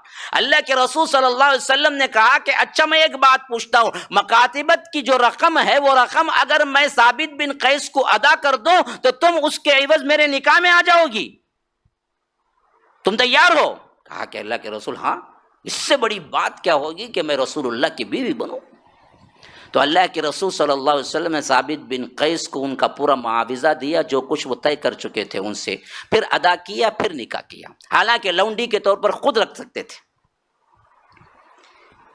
یہ حالانکہ کوئی پوچھنے والا نہیں تھا. باپ تو قید ہو کے ہے, قبیلہ بھاگ گیا, فاتح ہو گئے. اس دور کی جنگوں کو آپ پڑھیں گے تو حیران ہو جائیں گے فاتحین کیا کیا کرتے تھے. لاکھوں کو قتل کرتے تھے, لاکھوں کو لونڈی بناتے تھے, جن کو چاہے اپنے گھر لے جاتے تھے. 3 دن 4 دن قتل عام ہوتا تھا. آپ کو پتہ ہی نہیں ان جنگوں کا. آج کا بھی اٹھا لیجئے نا جی, تھوڑا سا کمزور ہے تو جس پر اٹیک ہوا ہے ان کے اوپر کیا کیا بیتتی ہیں. ہیروشیما ناگاساکی میں جو کچھ ہوا اب تک وہ کیا ہے, جھیل رہے ہیں. اس کا اثر اب تک ہے جو نیوکلیئر ویپنز پھوڑا گیا تھا. ہاں, اس کی وجہ سے اب تک ان کے اندر بیماریاں نہیں ہیں, اب تک بچے کیا ہے ہینڈی کیپ پیدا ہوتے ہیں اب تک. ہاں, آئنسٹائن نے آخری میں سر درد بنا لیا تھا کہ میں کیوں اس کو ایجاد کیا. یہ حالت ہو گئی تھی. اور آج بھی افغانستان وغیرہ میں ہو کیا رہا ہے. اور اسی طرح خیر مسلمانوں کا حوالہ دے تو لوگ انڈر جاتے, بھائی افغانستان سب بولنے کو میں آتا نہیں, بھائی بعد میں درس کچھ میں بھی پکڑ لو چل جائیں گے. ہاں, افغانستان رکھو, رشیا اور یہ رشیا ہی نا ہے بھائی جو چل رہا ہے اب, یوکرین اور رشیا ہے نا, تو ان کے اندر کیا ہو رہا ہے دیکھو, کتنے لاکھوں بچے بے گھر ہو گئے, لاکھوں اسٹوڈنٹ فیس چھوڑ کے آ گئے. ہاں, مفادات کن کے ہیں وہ جم رہے ہیں, لیکن عوام پہ کیا بیت رہی ہے. دیکھو کتنے کے گھر برباد ہو رہے ہیں. اللہ کے رسول صلی اللہ علیہ وسلم ایسے غزوے کیے جس میں ایک آدمی قتل ہوا یا کبھی کبھی تو ایک بھی نہیں ہوا. جیسے یہ غزوہ بنو مستلق میں ایک بھی کوئی دو طرف سے بھی مارا نہیں گیا, دو طرف سے بھی ایک بھی نہیں مارا گیا, قیدی بنے. اور اسی قیدی کے حالت میں اسی کے سردار کی بیٹی کو عزت و احترام سے لونڈی کے نکال کر وہ مکاتبت کر کے اس حالت سے پیسہ ادا کر کے انہیں اپنی بیوی بنا لینا اس حد تک شاندار تھا کہ جیسے ہی حضرت جویریہ بیوی بنی صحابہ نے کہا اب تو یہ سسرال والے بن گئے, اللہ کے رسول کے سسرال والوں کو ہم قید کیوں کریں. جتنے قیدی 100 کے اوپر جو آئے تھے ان سب کو آزاد کر دیا. اسی لیے اماں عائشہ کہا کرتی تھی اپنی قوم کے لیے حضرت جویریہ سے زیادہ نفع بخش کسی اور کو میں نے نہیں دیکھا, صرف ان کی وجہ سے تمام قیدی صحابہ نے آزاد کر دیے. یہ اللہ کے رسول کے سسرالی ہیں. نکاح ہو گیا. اب اللہ کے رسول کے سسرال والوں کو ہم کیسے قید کریں. ان سب نے چھوڑ دیا انہیں. اس طرح یہ مہم بالکل کامیاب رہی اور یہ واپس آ رہے تھے. لیکن جہاں یہ مہم کے اعتبار سے ایک چھوٹی سی مہم ہے, ایک چھوٹی سی جنگ ہے, بدر احد خندق کے مقابلے میں ایک چھوٹا سا معاملہ ہے, لیکن شریعت میں اور تاریخ اسلام میں سیرت میں اس کی بڑی اہمیت کیوں ہو گئی. اس کے ساتھ 2 واقعات ہیں جو جڑ گئے. اب اس پر بڑی توجہ کی ضرورت ہے میرے بھائیوں, بات ذری گہری بھی ہے سمجھنے کی بھی. وہ واقعات کیا ہیں؟ پہلی چیز یہ ہے کہ یہ پہلا غزوہ ہے جس میں مسلمانوں کے ساتھ منافقین کی بھی ایک تعداد شامل ہو گئی. اس سے پہلے کبھی نہیں ہوا تھا. ہاں, ایک مرتبہ آیا تھا لیکن اپنے ساتھیوں کو لے کر عبداللہ ابن ابی واپس ہو گیا جی جنگ احد میں, ماشاء اللہ. تو منافقین شامل نہیں تھے, کیونکہ یہ اگر آتے بھی نا فساد ہی مچاتے ہیں. ہاں, جیسے اللہ کہتا ہے لو خرجوا فیکم ما زادوکم الا خبالا. ہاں, یہ بیٹھ رہنے والوں میں سے رہے, ہمیشہ جہاد کو نہیں نکلے. مسلمانوں یہ تمہارے لیے اچھا ہی ہوا. اگر یہ نکلتے نا ضرور بھی ضرور وہاں بھی آ کے فساد ہی کرتے تم لوگوں کے ساتھ اور بربادی تمہاری اور بڑھاتے. یہی حال ہوا جیسے رب نے کہا منافقین کے بارے میں, وہ بالکل وہی ہوا. اس میں عبداللہ بن ابی کا ایک گروہ تھا, باقاعدہ طور پر وہ شامل تھے. اب پہلا معاملہ یہ ہوا کہ حضرت عمر کے ایک غلام ایک جگہ پڑاؤ تھا, خاص طور پر ایک مقام تھا جسے مریسی کہتے ہیں یا مریسی, دونوں آئے ہیں الفاظ. کنواں کا نام تھا مریسی یا مریسی, ایک کنویں کا نام تھا. وہاں پر پانی لینے کے لیے حضرت عمر کے غلام جہجاہ, ان کا نام تھا جہجاہ غفاری, وہ آ کے پہنچے. ادھر سے منافقین عبداللہ بن ابی کا ایک ساتھی بھی وہاں آ کے پہنچا اور پانی لینے میں تھوڑی سی تکرار ہو گئی. یعنی یوں سمجھیے کہ جہجاہ نے کہا کہ بھائی میں پہلے آیا, میں نکالوں گا کنویں سے پانی. اس نے کہا کہ جی بس ہے جی, تم لوگ رکھو میں نکالوں گا، بس اس میں بات کچھ بڑھتی چلی گئی. چھوٹا معاملہ ہی تھا، لیکن جب لڑائی میں آتا ہے معاملہ بڑھ جاتا ہے. اس واسطے ہمیشہ سوچنا چاہیے. ہاں آواز بلند کر لینا بہت بڑی بات نہیں ہے، لیکن اس کا خمیازہ بعد میں بھگتنا پڑتا ہے. اس واسطے چھوٹے معاملوں کو وہیں دبانے کی کوشش کرنا، اسے اٹھانے کی نہیں کرنا کبھی بھی. خلی ولی چھوڑو بھائی، چھوڑو بھائی، کیا بھی مسئلہ، پانی لینا لے لو بھائی، تمہیں پہلے لے لو، ہوگا قصہ ختم، مسئلہ ٹھنڈا ہو جاتا انہیں. تمہیں کیا چاہیے ہوگا تو مجھے بھی ہے جی پوری طاقت، میں بھی کھا کو چاہیا ہوں سو کہتا انہیں. اب وہاں سے بالکل مارم ماری، خونا خونی. یہ بہت اہم ترین باتیں، چھوٹی چھوٹی ہیں لیکن بہت فائدہ مند ہے. نزاع کی کوئی چھوٹی موٹی کیفیت ہے نا جس میں دین کا نہیں دنیا کا نقصان، آپ بولنا خلی ولی. بعض لوگ 5-10 روپے میں لڑے کھڑ جاتے، فروٹ والے کنے، آٹو والے کنے، بس والے کنے. کیا انہیں 50 روپے بولا، مجھے چالیے 5 روپے کو دے. نہیں آؤں گا صاحب، نہیں 50 روپے نہیں. 5 روپے میں نے جا کو ملٹی ملینر بن کو بہت بڑی ایک بلڈنگ بن لی گا انہیں. وہ 5 روپے کو چکاتا گالیاں دیتا، انہیں گالیاں دیتا، کبھی کبھی مارتا، تھوک ڈالتا بھی انہیں. تو مجھے ایسا کرا گیا بول گا، پھر اس کے بعد لڑائی کرتے اس سے. ہاں انہیں اس کے عزت نام کیا چیز معلوم نہیں، انہیں کیا ہونا کریں گا، تمہاری عزت ہے سو. اس کے ہاتھ سے کیا کرنا، ذلیل لوگوں سے چھیڑ چھاڑ کر لینا نہیں کبھی بھی، یاد رکھو بہت اہم ترین چیز یہ. ہاں دیوانہ پاگل ہے کیا بھی ہے بولے تو آپ کو منگنے سے کھڑا ہے، نہیں ارے جا رہے بول کو انہیں رپٹا بڑا مردا، تمہاری عزت چل جاتی. اس کے بعد کیا کرنا، کیا جیب میں اٹھک دینا، چل جا با تو اللہ کے واسطے پلٹ کو چل جا، اس میں میری خیریت ہے، تیری نہیں، میری خیریت ہے اس میں. تو کچھ دیوانہ کام کریں گا تو میری عزت ہے، تیری تو عزت نہیں معاشرے میں کچھ، میری تو ہے. اب میں تو خراب نہیں کر لے سکتا اپنی عزت. خلی ولی کوئی لڑنے جھگڑنے آتا ہے تو معاملہ بڑھانا ہی نہیں ہے، معاملہ ختم کر ڈالنا ہے. کیا بھائی ہونا تم نا نہیں کھڑا نا جی یہاں تمہیں، اچھا بھائی کہاں کھڑا نا، وہاں جاؤ کھڑا باہر. اچھا بھائی کوئی مسئلہ نہیں، حالانکہ تمہاری پارکنگ کی جگہ. انہیں کیا جی بولتا سو ایسا، تم دیکھو جی اسے، وہاں سے تمہاری بھی بربادی اس کی بربادی. خواہ جھگڑالو پن نہیں کرنا چاہیے. اس سے بڑے بڑے چیزیں رونما ہوتی ہیں، آپ کو سمجھ ہی نہیں آتا یہ ہوا کہیں کو. بعد میں سوچتے ارے اتنا رتی کام جی، وہ میں پہلے چھو بول کر ہوتا تو ہوتاش نہیں تھا، وہ پہلے کر کو رہنا تھا نا تمہیں، کہیں کو نہیں کرے. تو یہی معاملہ کیا ہے بڑھتا چلا گیا، حتیٰ کہ کیا ہے وہ جہجہ نامی جو تھے حضرت عمر کے غلام، انہوں نے کہا کہ اے مسلمانوں آؤ میری مدد کو، یا معاشر المسلمین. دیکھو اور یہ منافق جو بدبخت تھا اس نے کہا کہ آؤ میری طرف سے. تو ایک باقاعدہ طور پر جنگ کا ماحول بن گیا. اللہ کے رسول صلی اللہ علیہ وسلم کو معلوم ہوا تو گھوڑا دوڑاتے ہوئے فوری آئے، کہا کہ ابھی سے فتنے، ابھی سے فسادات، حتیٰ کہ ابھی میں تمہارے درمیان زندہ ہوں. کون ہے جاہلیت کا نعرہ لگایا ہے؟ میرا معاشرہ، میرے لوگ. ہاں یہ لگاتے ہیں نا جی، کیا جی میرے محلے میں آکو چے تیرا کئی کرے محلہ خرید لیا. تو بعض لوگوں کو ہر معاملے میں ٹینشن ہوتا، میری گلی میں کچھ کرتا ہے، تیری گلی کب لیا تو نام پو، تیری گلی کیسی ہوگی. ہاں اتنے بڑے باتیں کیوں، تیری حیثیت کچھ نہیں ہے، خواہ.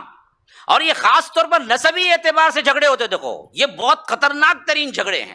ہاں ہم انصاف اور رندے نہیں رندے، ہمیں جی کیا کہتے بھی، ہمیں جاؤں گا میں اس دوست کی سپورٹ کو، نہیں چلتا. انصاف ہے بھائی، غلطی رندے صحیح رندے. اسی لیے اللہ کے رسول صلی اللہ علیہ وسلم نے فرمایا کہ یہ جاہلیت کا بدبودار نعرہ لگایا کون؟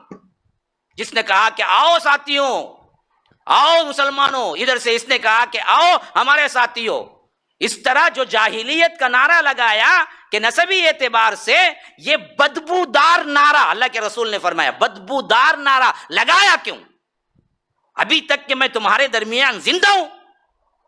بس یہ کہنا تھا کہ صحابہ کے اندر کیا ہے تھرا کے رہ گئے، اور انہوں نے اسی وقت چھوڑ دیا. آنکھوں میں آنسو آ گئے، کیونکہ وہ اللہ والے لوگ تھے، ہمارے جیسے سخت دل نہیں تھے. ہم نہ کون تبھی آ کے لڑائی کے وقت سمجھاؤ جاؤ جی معلوم تمہیں کتنے کے بول کو آ کو ہم نہ سمجھاتے ہیں کہ تمہارے اوپر آیا تو معلوم ہوں گا، الٹا الگ بولتا. کیا کہ انہیں گیا ستانے، کیا کہ انہوں گیا جو کچھ لڑ رہے ہیں ان کو کیا ہے خاموش کرانے. اس کی عزت بھی نہیں رہتی بیچ میں. سالس کو کہاں مانتے، ہم مانتے ہی نہیں. کئی مسائل ہمیں پولیس اسٹیشن لے جانے کی ضرورت ہی نہیں پڑے گی اگر ہم سالس کو مان لیں گے. بھائی مسئلہ کس کا، تمہارا ہمارا، دونوں کون مسلمان. ایک کو بلاؤ بڑے آدمی کو جو دونوں مانتے ہیں، انہوں جو بولتے مان لے کے چل جاؤ، مسائل ختم کرو. خواہ مخواہ کیوں اچھالتے ہو، کیوں عزتیں اچھالتے ہو کسی کی. ہاں کیوں ڈیگریڈ کرتے ہو, کیوں ذلیل کرتے ہو؟ جو معاملات ہیں آپس میں طے کر لو نا جی, اللہ کے لیے کوئی چھوڑ کے دے دو, مسئلہ ختم کرو اندر ہی اندر. جانے کی ضرورت کیا ہے کافروں کے پاس, اپنے معاملات لے جا کے کیا ہیں ہاتھ باندھے کھڑے ہوئے ہیں, انہیں سمجھاتا ہے. ہاں یہاں تک جھگڑے ہوئے رفع الیدین کے معاملے میں, مساجد میں انٹرفیئر ہونے کے معاملے میں, احادیث کو پولیس اسٹیشن میں لے جا کے پیش کرنا پڑا. پولیس انسپیکٹر پڑھ کو سمجھاتا ہے نا یہاں رفع الیدین کرنے کا, کئی کو جھگڑتے ہیں پوچھتا انہیں. یہ مذاق نہیں بھائی, ایسے واقعات باقاعدہ ہوئے ہیں جہاں پولیس آ کر نگرانی کری. 20 رکعت 8 رکعت میں جھگڑا, جو 8 رکعت پڑھے حملہ کر کے جلا دیے مسجد کو, جا کوئی کمپلین کرے, پولیس آ کر پروٹیکشن دی مسجد کو, تب جا کے 8 رکعت پڑھنے ہوا ان لوگوں کو, نہیں تو 20 والے مارنے والے تھے. ایک جگہ نہیں 100 جگہ ہوا ہے یہ, کیونکہ میں ایک جگہ نہیں رہتا ہوں. اللہ نے کیا ہے کچھ مقبولیت دی, پورا ہندوستان پھرا ہوں میں, اپنی آنکھوں سے دیکھا ہوں کتنی مسجدوں کو تالا کسی RSS نے نہیں لگایا, خود کے ہمارے اپنے بھائیوں نے لگایا, اور آج تک تالا پڑا ہوا ہے. جن مسجدوں کو RSS نے اتنا نہیں پھوڑا جتنا ہمارے اندر کے مسلمان بھائیوں نے خود پھوڑا, توڑا. ہاں یہ ہے ہماری حالت, تو پھر اللہ کا رحم کہاں سے آئے گا؟ کہاں اللہ تبارک و تعالیٰ کی رحمت آئے گی؟ لیکن ہم سمجھتے نہیں ہیں ان مسائل کو. تو اللہ کے رسول صلی اللہ علیہ وسلم فرمایا کہ یہ بدبودار نعرہ لگایا کس نے؟ بس صحابہ بالکل ہی خاموش, بلکہ رونا شروع کر دیے, گلے ملنا شروع ہو گئے ایک دوسرے سے, مسئلہ رفع دفع ہو گیا. لیکن منافق تو منافق تھا. یہ بندہ جا کے عبداللہ بن ابی سے کہا کہ آج حالت یہ ہے کہ ہم کچھ کہتے ہیں تو یہ لوگ مانتے نہیں, حالانکہ یہ باہر کے ہیں, ہم اندر کے ہیں, ہم تو مدینے والے ہیں, یہ مسلمان تو باہر سے آئے. یہ باہر اندر کا مسئلہ بھی بڑا گہرا, یاد رکھو.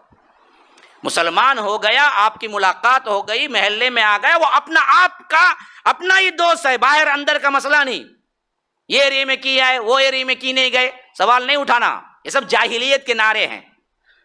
تو اس نے جا کے کہا کہ عبداللہ بن ابی کو یہ باہر کے لوگ آ کے ہمیں ڈومینیشن کر دیے.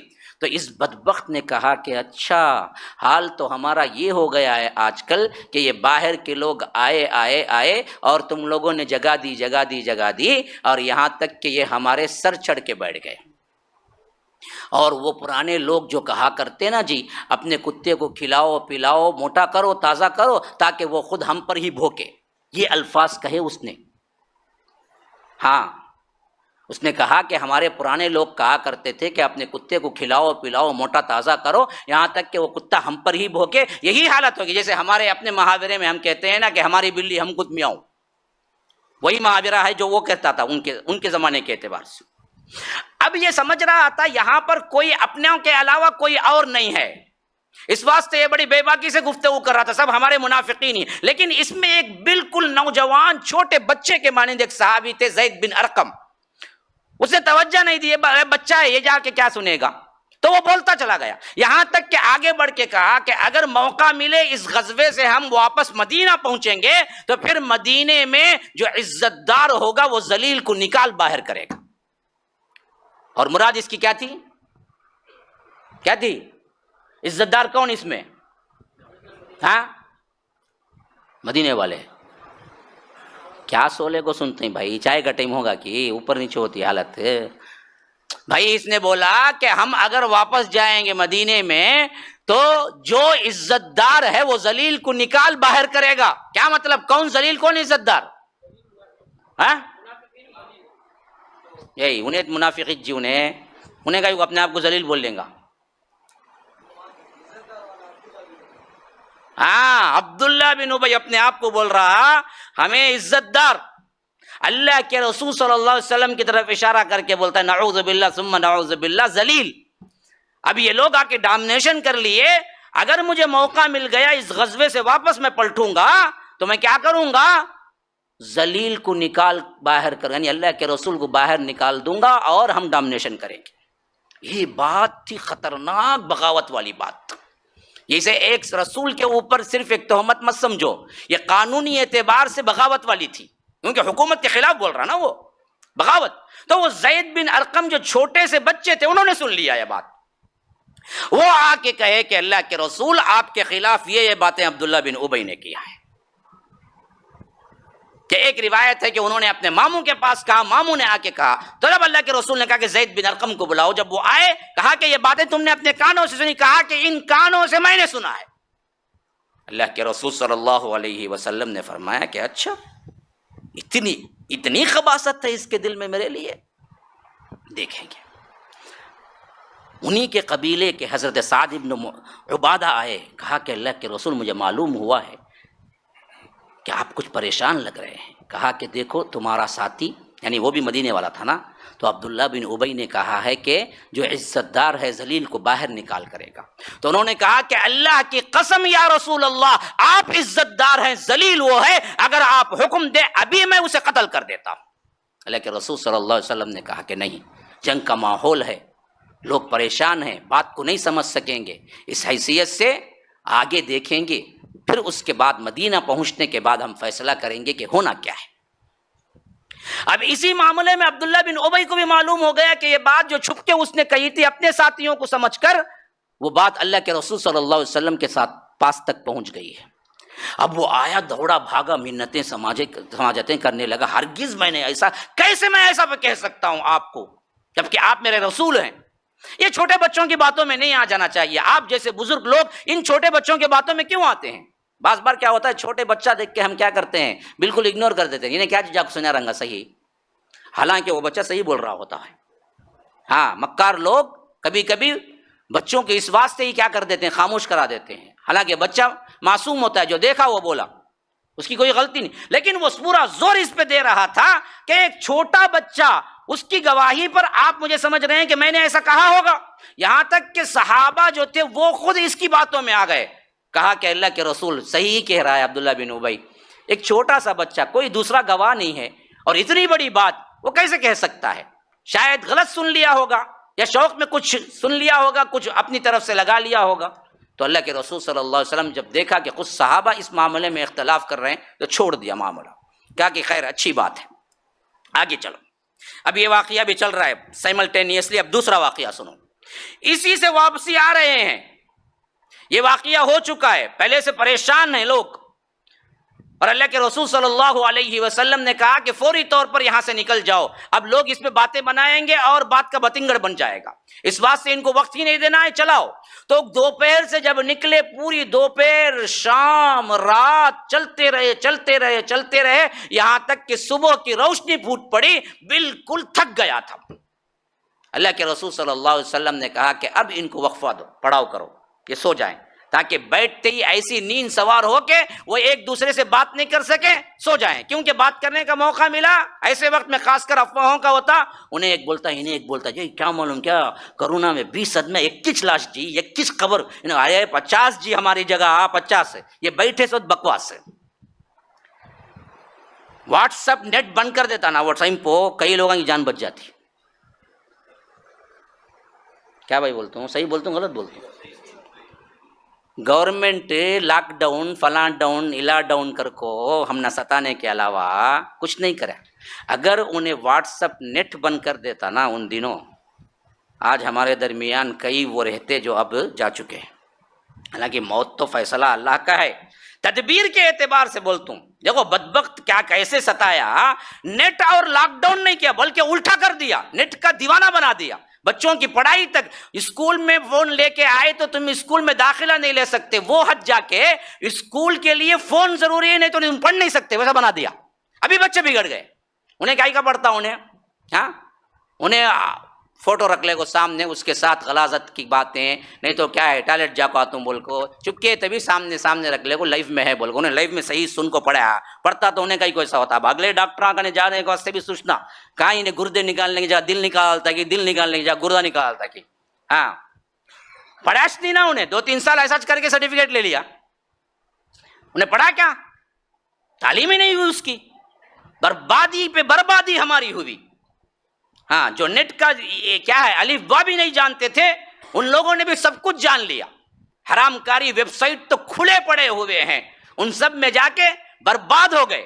ایسی بربادی میں نے بڑے بڑے اچھے لوگوں کو اس وقت میں نے سنا، بھائی یہ نیٹ کی وجہ سے، یہ فون کی وجہ سے، اور گھر میں رہنے کی وجہ سے، لاک ڈاؤن کی وجہ سے، جن کی طبیعتیں اچھی تھی، جو نماز کے پابند تھے، جو ایمانیات اور خاص طور پر جھوٹ سے حرام کاری سے بچتے تھے، ان کے گھروں میں بھی یوٹیوب آ گیا، ان کے اندر بھی موویز دیکھنے کا ایک ایسا رجحان پیدا ہو گیا کہ اب کیا ہے، اس کا بالکل ہی بندہ بن چکا ہے۔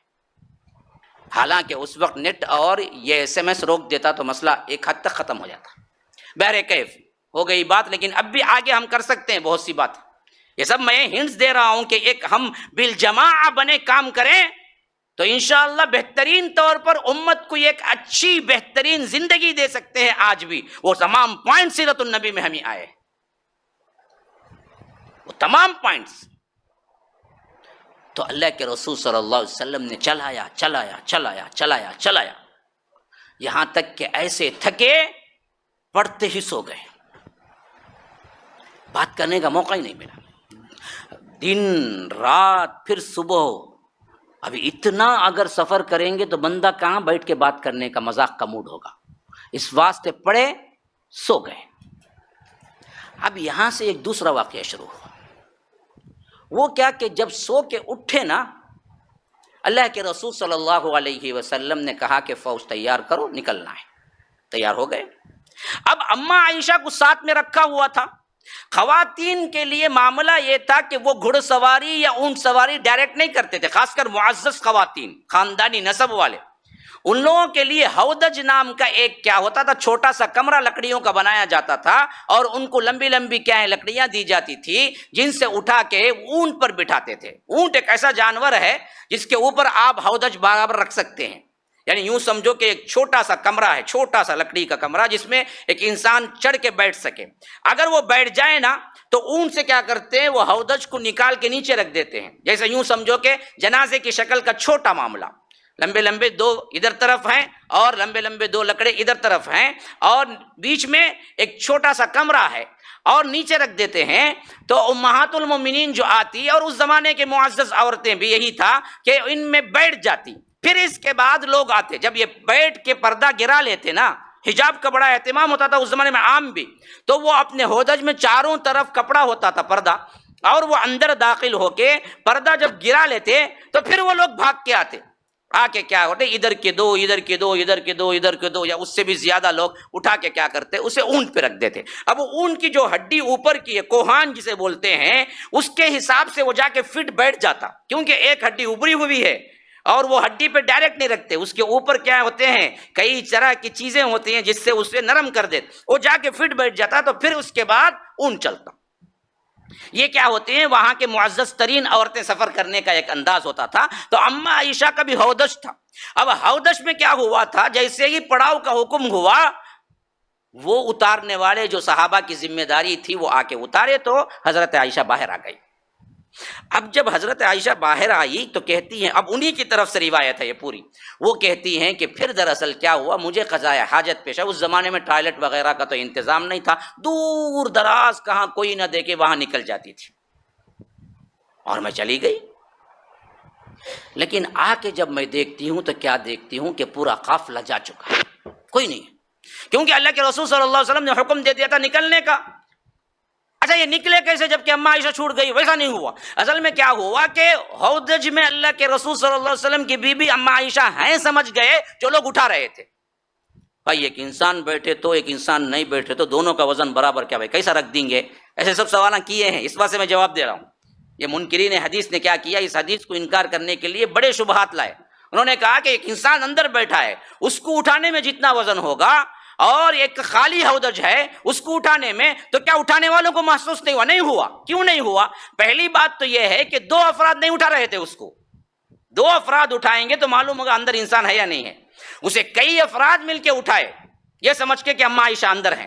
دوسری بات یہ تھی کہ وہ شادی کا نیا نیا زمانہ تھا، اماں عائشہ کہتی ہیں کہ بہت دبلی پتلی تھی، یوں سمجھو کہ 30-35 سے بھی کم وزن ہوگا۔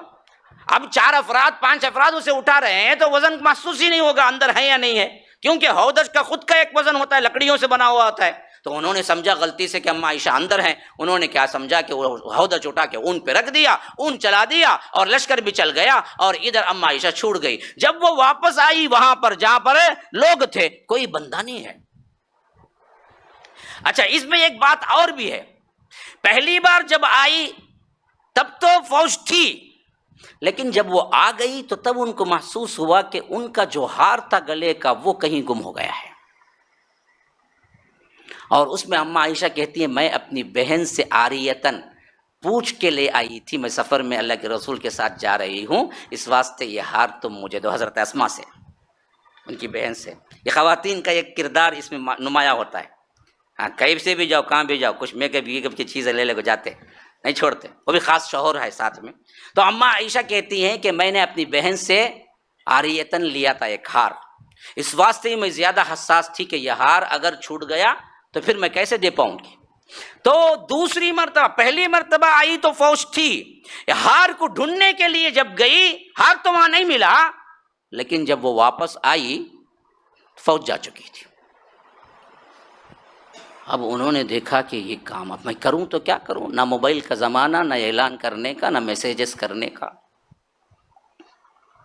اب انہوں نے سوچا، پھر اطمینان ہوا کہ جیسے ہی اللہ کے رسول صلی اللہ علیہ وسلم کو معلوم ہوگا ضرور اللہ کے رسول صلی اللہ علیہ وسلم کسی نہ کسی کو بھیجیں گے اور مجھے بلا لیں گے. اب انہوں نے کیا کیا، انتظار میں وہیں پر بیٹھ گئی. اب تھوڑی دیر بیٹھی آنکھ لگ گئی، سو گئی، کیونکہ اطمینان تھا کسی بھی طرح اللہ کے رسول کو معلوم ہو ہی جائے گا. آنکھ لگ گئی. ابھی ایک صحابی تھے صفوان بن معطل، یہ صحابی بھی اصل میں چھٹ گئے تھے اس وقت. ان کا معاملہ یہ کیوں چھوٹے، مفسرین بیان کرتے ہیں کہ ان کو بھی ذرا لمبی نیند سونے کی عادت تھی. وہ قافلے میں اٹھ کے نکلو بولے نا، انہوں اس وقت اٹھے نہیں، جب قافلہ نکل گیا تب اٹھے. ایک روایت. دوسری روایت یہ ہے کہ مسئلہ یہ تھا کہ ان کو خود اللہ کے رسول صلی اللہ علیہ وسلم نے پیچھے رکھا تھا اس واسطے کہ گری پڑی چیزیں یا کوئی چیز چھوٹ جائے مسلمانوں کی جہاں پر رکتے ہیں تو یہ دراصل کیا کریں، پیچھے سے اٹھا کر آ کے ملیں. اب حضرت صفوان بن معطل بھی بڑے پائے کے صحابی ہیں، اب وہ بھی چھوٹ گئے. اب اماں عائشہ سو گئی. سوتے وقت ان کا نقاب تھوڑا سا ہٹ گیا. یہ بات اچھی طرح یاد رکھو، نقاب کہہ رہا ہوں میں، اسکارف نہیں کہہ رہا ہوں. بعض لوگ بولتے ہیں اسکارف کو تو دلیل ہے، نقاب کو کہاں ہے؟ ارے بے وقوف جاہل ہے تو. نقاب کے ہزاروں دلائل ہیں جس میں یہ ہے، نقاب ان کا تھوڑا سا ہٹ گیا. اب یہ آئے تھے تلاش کرتے ہوئے کوئی گری پڑی چیز تو نہیں ہے، تو اماں عائشہ پہ نظر پڑ گئی. اور یہ نظر پڑ کے انہوں نے پہچانا یہ اماں عائشہ ہیں. کیوں؟ انہوں نے پردہ نازل ہونے سے پہلے اماں عائشہ کو دیکھا ہوا تھا، جبکہ یہ پردے کا حکم نازل ہو چکا تھا اس وقت جب یہ نقاب میں تھی. تو پردے کا حکم نازل ہوا ہی کس کے لیے؟ چہرے کے پردے کے لیے. جو چہرے کا پردہ نہیں کر کے پردہ بولتے ہیں، ان سے پوچھنا تمہیں لڑکی ڈھونڈنے گئے تو کیا دیکھتے؟ پاواں دیکھتے، ہاتھاں دیکھتے، پیٹ دیکھتے، نہیں کیا دیکھتے تمہیں؟ آخر لڑکی کی خوبصورتی کا اصل معاملہ تو تمہارا چہرہ ہے نا جی، چہرہ ہی تو دیکھتے تم. چہرہ بگڑا ہوا ہے، جلا ہوا ہے، کالی کلوٹی ہے، تب کرتے شادی. تمہیں ہاتھاں پاؤں سب اچھے ہی، بھائی پاؤڈر لگا کو ہمیں نیا کر لیں گے، اسے کیا بھی نہیں بلا لے گا بولیں گے کیا؟ چہرہ نا بھائی، اصل پورے انسان کا سب سے اہم ترین جز چہرہ ہے. تو اسی لیے انہوں نے پہچان لیا. کب؟ پہلے دیکھا ہوا تھا، پردے کا حکم اب نازل ہو چکا تھا یہ زمانے میں. تو ان کی زبان سے نکلا انا للہ، اللہ کے رسول کی بیوی. بس یہ زبان سے نکلنا تھا کہ اماں عائشہ نیند سے بیدار ہو گئی. کہتی ہیں کہ میں نے صفوان سے زیادہ ایماندار کوئی نہیں دیکھا، بس وہ ایک ہی حرف ہے جو انہوں نے کہا اور میں نے اپنے جلباب کو ڈال لیا.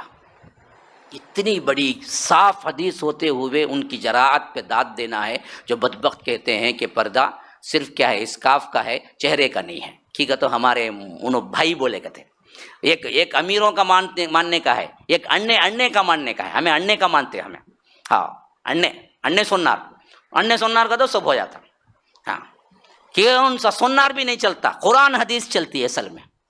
یاد رکھو، کبھی شخصیت پرستی نہیں آنی چاہیے کسی کے معاملے میں بھی، ہم ہوں یا غیر ہوں، کوئی غیرہ نہ تو خیرہ ہو یا تم بہت پسندیدہ کوئی شخصیت کیوں نہ ہو. دلیل ہوتی ہے. انہوں نے بے پردہ ایسے کیا بہت سوں کو جو نقاب والیاں تھی، نقاب چھوڑ دی. ہاں جب میں پڑھاتا تھا پہلے خواتین کے لیے بھی تلاوت القرآن کا کورس 1 سال 2 سال پڑھایا تھا. اس میں ایک بچی آئی ہوئی تھی، ان کی ماں نقاب میں تھی، بچی نہیں تھی. انہوں نے کہا کہ آپ نصیحت کیجیے. میں نے کہا کہ ہم کرتے تھے مول صاحب، لیکن ہم نے اڑنے کی بات ہے نا، ایک ہے بردر ایک ہے اڑنا، دو بڑے لوگ ہیں. ہاں انہوں نے کہا کہ اس کی ضرورت نہیں ہے تو میں نے نکال دیا. ان کے پاس دلائل ہیں، اب کیا کریں گے بھائی، عجیب لوگ ہیں. اللہ کے رسول صلی اللہ علیہ وسلم کی یہ بیوی کہتے ہیں کہ جیسے ہی وہ آئے میں نے اپنی اوڑھنی سے جلباب ڈال کے چہرے کو چھپایا. اوڑھنی الگ ہے، جلباب الگ ہے. اوڑھنی کا مقام اسکاف کا ہے، جلباب کا مقام نقاب کا ہے. اور اللہ نے پردے کا حکم اوڑھنی کا نہیں دیا، جلباب کا دیا. سورہ احزاب اگر آپ کو دلیل چاہیے سورہ احزاب جا کے پڑھ جائیے. ہاں جو آیتیں آئی ہیں اس میں اللہ تبارک و تعالی نے فرمایا، کیا فرمایا بھائی؟ قل لازواجک وبناتک ونساء المؤمنین یدنین علیہن من جلابیبہن. جلباب کی جمع ہے جلابیب. جلباب اسے کہتے ہیں جو اوپر سے کوئی کپڑا ڈالا جاتا ہے جس سے چہرہ چھپ جاتا ہے اور سینہ چھپ جاتا ہے، اس حد تک لمبے ہوتے تھے. اللہ تبارک و تعالی نے کہا کہ یا ایھا النبی، اے نبی، قل آپ کہہ دیجئے. کن سے؟ ازواجکا، اپنی بیویوں سے، وبناتکا، اپنی بیٹیوں سے، ونساء المؤمنین، مومن عورتوں سے. ہاں سب سے کہہ دو یہ پردے کا حکم کیا ہے؟ یدنین علیہن من جلابیبہن، وہ اپنے اوپر سے جلباب ڈال لیا کریں. اور اما عائشہ یہاں کہتی ہیں کہ جیسے ہی آواز ہوئی آنکھ کھلی، وہ جو جلباب تھوڑا سا ہٹ گیا تھا میں نے بالکل اسے پرفیکٹ کر لیا. پھر وہ خاموشی کے ساتھ اپنا اونٹ لا کے کھڑا کیے، نیچے کیے، میں بیٹھی وہاں پر، اور وہ مہار پکڑ کے چلتے رہے یہاں تک کہ دوپہر کے وقت میں ہم اللہ کے رسول صلی اللہ علیہ وسلم جہاں تھے وہاں جا کے پہنچے. اور لوگوں نے دیکھا کہ صفوان بن معطل آدھا دن لیٹ اما عائشہ کو لے کے آ رہے ہیں. صحابہ کو تو وہم و گمان میں بھی کوئی برائی نہیں تھی، لیکن سب سے پہلے عبداللہ بن ابی تھا جو بدبخت کہا کہ اتنی رات گئے دونوں الگ، آدھا دن، کیا معاملہ ہے؟ وہاں سے الزام کی بات شروع ہوئی. اب یہ الزام اتنا بڑا یہاں تک کہ قرآن نے 10 آیتوں پر تبصرہ کیا ہے، وہ انشاءاللہ ہم کل دیکھیں گے. ھذا وباللہ التوفیق صلی اللہ وسلم علی نبینا محمد. اسأل اللہ لی ولکم ولسائر المسلمین من کل ذنب فاستغفروا انہ هو الغفور الرحیم. والسلام علیکم ورحمۃ اللہ وبرکاتہ.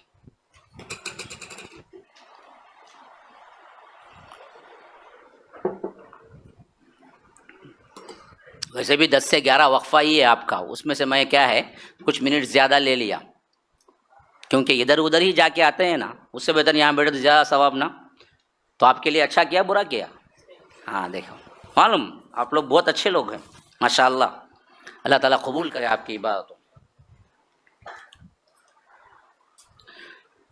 ٹوٹل 128 اس میں پارٹیسپیٹ کیے ہیں، اور اس میں ماشاءاللہ دیکھیے آج ذرا سخت امتحان تھا، شاید 4 ہی ونر ہیں اس میں 128 میں. 4 کو بھی بلانا کیا، 4 کو 4 ہو جائیں گے نا، ہنچو ہیں سو لوگوں کو دے ڈالو، لیکن 1-2 تو متعین کرنا نا. ہاں لو تو فین آف کرو نا بھائی، علی بھائی فین آف کرو. تمہارا نام پورے جنے جان لیے جی، علی بھائی بول کو. کون علی بھائی پوچھتی؟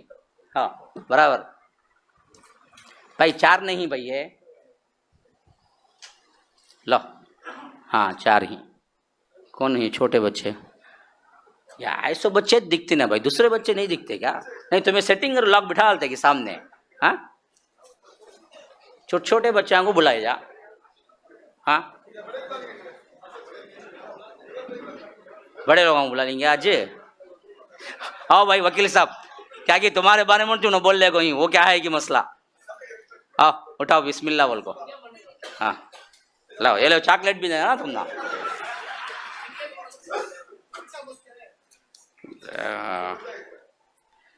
زبیدہ ماہین ویلور ماشاءاللہ. ہاں آؤ بیٹے اٹھاؤ، یہ چٹھی اٹھاؤ جی کا. تم کیا کرنا؟ ہاں نکو تمہیں کھول کو دیکھنا نہیں، اتنا کام تمہارا. چل جاؤ تمہیں.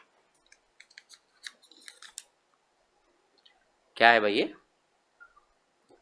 عزیر نہیں، ہاں عزیر شاہد کلکتہ، ماشاء اللہ. اٹھا بیٹا، یہ نہیں، ارے ماشاء اللہ، یہ اٹھاؤ جی، وہ میں دیتا ہوں. ارے دھیان دے جی، ارے دیکھو جی، دونوں میں سے کوئی ایک اٹھاؤ، کوئی ایک اٹھاؤ یہ دونوں میں سے. بھائی کون بھیجے بھائی ان کو؟ دے تم بیٹے، یہ لو بیٹے، لو یہ بھی رکھ لے ہو، یہ بھی رکھ لے ہو. اب یہ کیا کرو، یہ رکھ لے وہ، اس میں سے اٹھاؤ، دونوں میں سے ایک، یہ چٹی میں سے اٹھاؤ.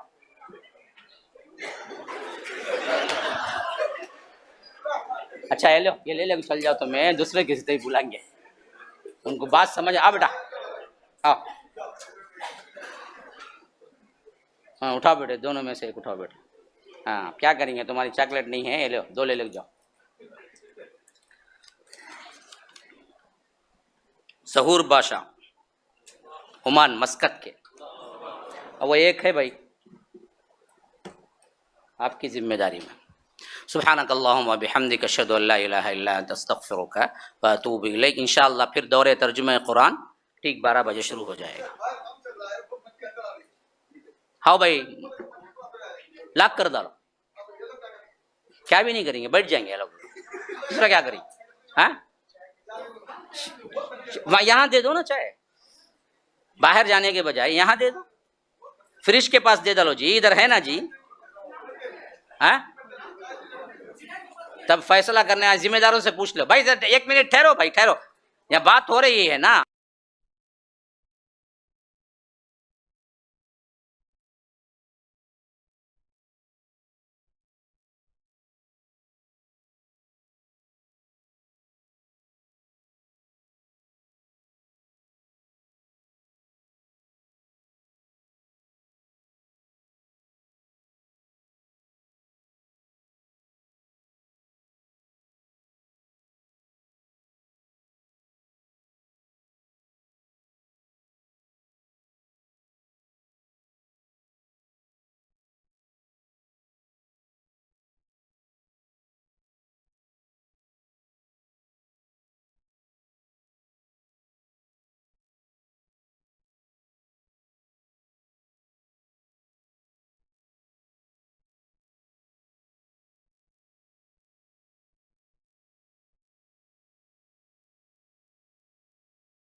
کسی کو بھی کیا، کسی کے پاس اگر چابی ملی ہے تو فوری یہاں پر لا کے دے. ہاں دیکھو بھائی، فون بھی ایک چھوڑ دیے ہیں، کوئی نشانی بتا کے لے جائیں، اس کے اندر کا نمبر بولو کون سا نمبر ہے. ہاں دیکھو بھائی، چیک کر کو دو، دیکھو کوئی چابی آئی ہے کیا، دیکھو وہاں سے دیکھ کے شیخ کو دو وہاں پر.